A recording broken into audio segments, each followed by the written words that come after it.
أحسن الله إليكم. يقول السائل: أنا أسكن في مجمع سكني، وكثير من الجيران لديه خط DSL وهو الإنترنت.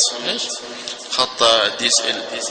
أنا أسكن في مجمع سكني، وكثير من الجيران لديه خط DSL وهو الإنترنت، ومنهم من وضع رقما سريا ومنهم من لم يضع رقما سريا، وأنا لدي جهاز يسحب جميع الشبكات سواء المقفل والمفتوح.